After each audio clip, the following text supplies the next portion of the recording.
AITA for booking to go away at the same time as my boyfriend, leaving him to look after our daughter. My boyfriend and I have a 3-year-old daughter together. He used to go away very occasionally by himself before we had her, and this has increased quite a lot since she was born. Not for long periods, just a night or two. He also visits his daughter from a previous relationship, which is fine, but I am mentioning as relevant later. He is notoriously bad for informing me when he is going away. He always claims he told me and I forgot. There have been times where he has arranged to see his daughter on weekends when plans have already been made. These were all pre-COVID. Once I had arranged for my mom to babysit for our anniversary and for us to go out. Another time I was meant to be attending a baby shower and needed him to watch our daughter. Another time I had arranged to go to the theater with a friend. His daughter lives quite far away, so he wouldn't have made it back in time to watch our daughter. He was fully aware of all these plans and claimed he forgot when arranging to see his daughter. I didn't ask him to cancel as it is not fair on her, so I had to make other arrangements in each case. Obviously he has been going away less because of restrictions. As soon as they eased, he went away. I have never had a night away from our daughter. I had made a couple of plans, but each time a lockdown happened, so obviously they got cancelled. He says he encourages me to go away and he is not stopping me. I have tried to explain that his going away so much does stop me, as someone needs to look after our child.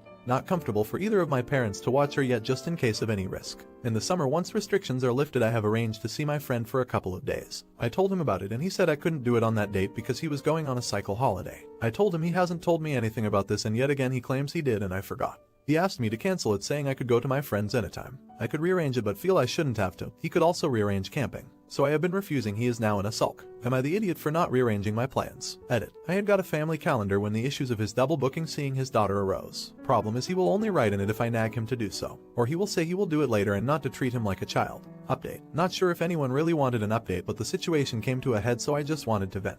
Thank you to everyone who commented. So I had a word with him about the family calendar and people's suggestions about if it's not on the calendar it doesn't exist. Making sure my time away was there. He seemed to go along with it and said he would reschedule his cycle trip.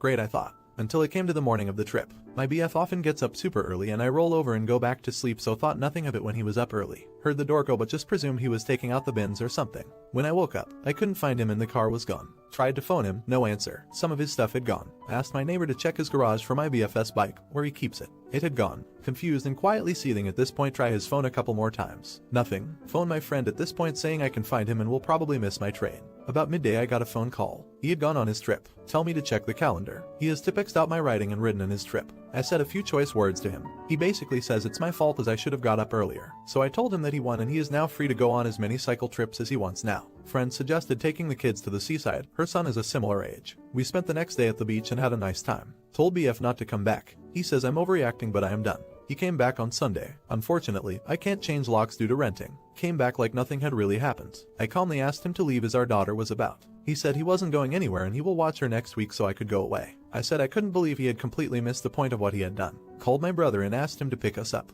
We have been staying there until I can sort out the practical parts of the split. My ex called non-stop and turned up at my brother's house, where brother turned him away. He has finally apologized. I said I am still done. I just don't have the energy or the will anymore. Not the idiot. Don't you just love it when the trash takes itself out? The only thing that you need to do now is to make sure you don't bring the trash back into the house. Good for you and thanks for the update. It's going to be a most beautiful day. Not the idiot. Wow, good on you for ending it. What he did was beyond disrespectful. He would rather act like a child than have a conversation. Who thinks I'll cross their plans out and if I sneak out early enough they can't do anything about it. He deserves to be single. Should she have given him a chance? Let me know in the comments. No. AITA for revealing to my dad's wife the real reason why me and him were never close. My dad practically gave me up to his sister from the moment I, male 27, was born. My mom died when she was giving birth to me, and my aunt told me he never recovered from that because he blamed me for her dying. It hurt a lot as a kid that at family events he would ignore my existence. When I was a little older he got more vocal about me killing her and he can't stand to look at my face. You can imagine the amount of therapy that put me in. I used to go to church crying because I was scared about going to hell for doing that to my mom. That's how much his words freaked me up. But the shitty part was that I never stopped trying to be accepted by him. After my high school graduation he told me to never bother him again since he legally has no obligation to me anymore, since he was sending my aunt money to take care of me. Around that time is when I finally started accepting that reality, so from there we moved on with our lives. My aunt doesn't talk to me about him. Sometimes my grandparents do, and that's how I found out he got married. They were mad he didn't invite me to their wedding, but to me it didn't matter because we're not close. But it was his wife who wanted to meet me. It's the first time ever that he wants to make contact, and it was to pretty much say she wants me in their life. She doesn't know the real reason why we're estranged. He asked me to please not say anything and maybe this could be a way to reconcile after all. But he was only doing it for her. That much was clear when we talked. I never said I would be. He still insisted on us meeting at their place because she really wanted to meet me.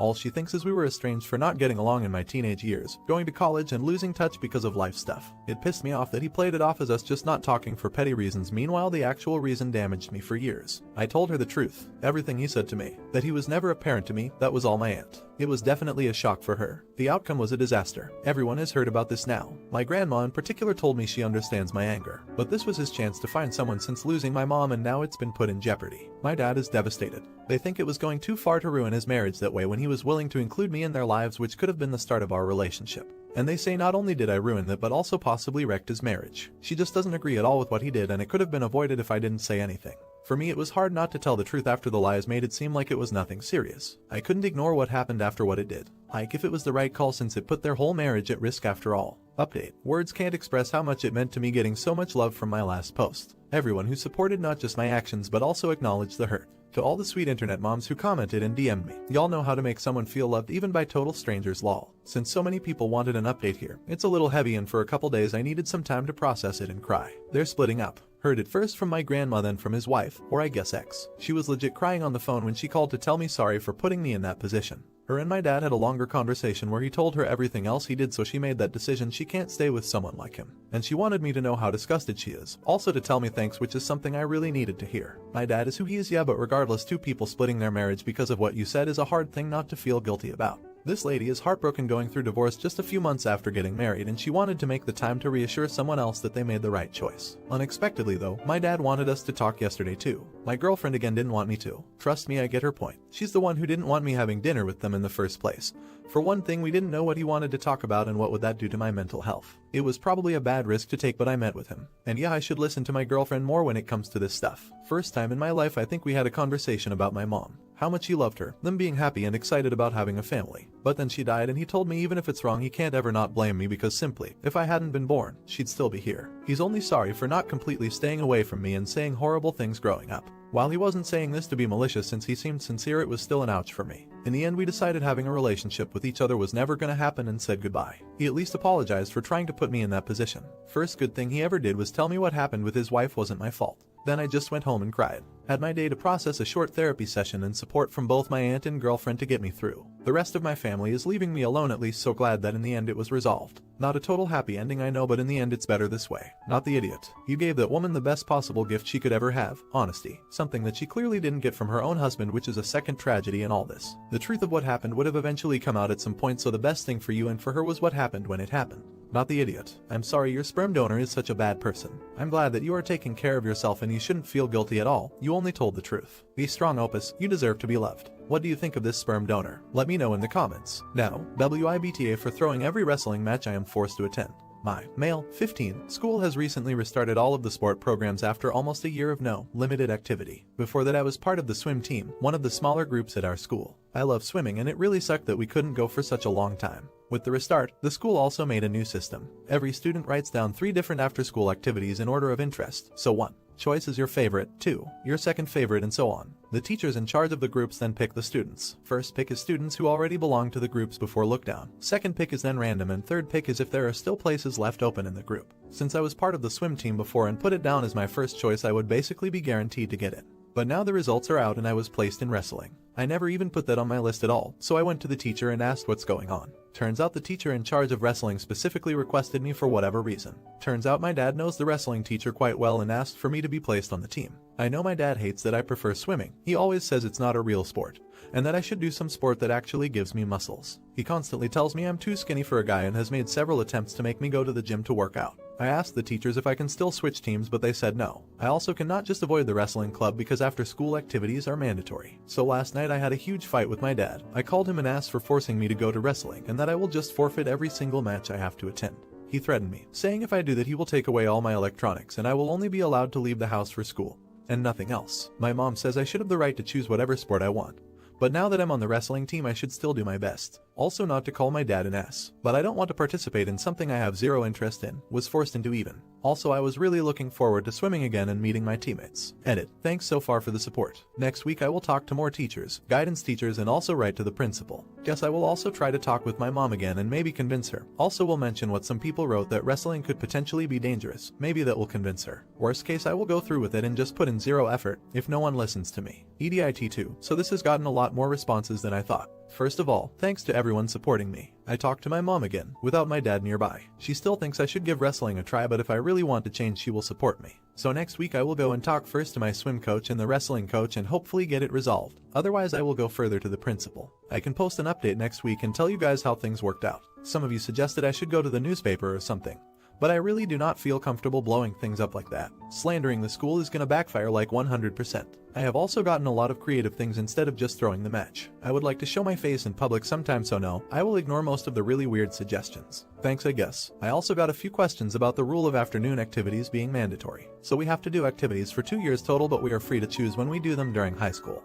We can choose between a lot of club activities offered by the school, not just sports, but all kind of activities. Music, art, reading, writing clubs, gardening, or even game design. School club activities are always free, and if you require financial assistance like an instrument or so, I think you can also get financial aid. But I don't really know the details. Additionally, if we attend a club or regular activity outside of school, we can also get credits for that. Just need work it out with the teachers. We also don't get grades or something. It is just noted on our final report. I also do not really know what happens if you don't complete them. Update. First things first, I am back on the swim team. For now, today was a really weird and awkward day. First opportunity, I went to talk to my swim coach and explain the whole situation, and that I'm not willing to stay on the wrestling team. He was pretty mad at my dad as well as the wrestling coach, so he took me to the secretary, explained the whole thing, and asked her to change the list. She was in turn quite mad, because apparently the whole system is a big mess. I'm not even remotely the only student who was misplaced. So then the secretary called in my homeroom teacher. There were a lot of accusations. I was just standing there feeling awkward. Really weird to see 3 adults being mad at each other. In the end, I was basically told by all 3 to just ignore the whole thing and that I can just join the swim team if I want to.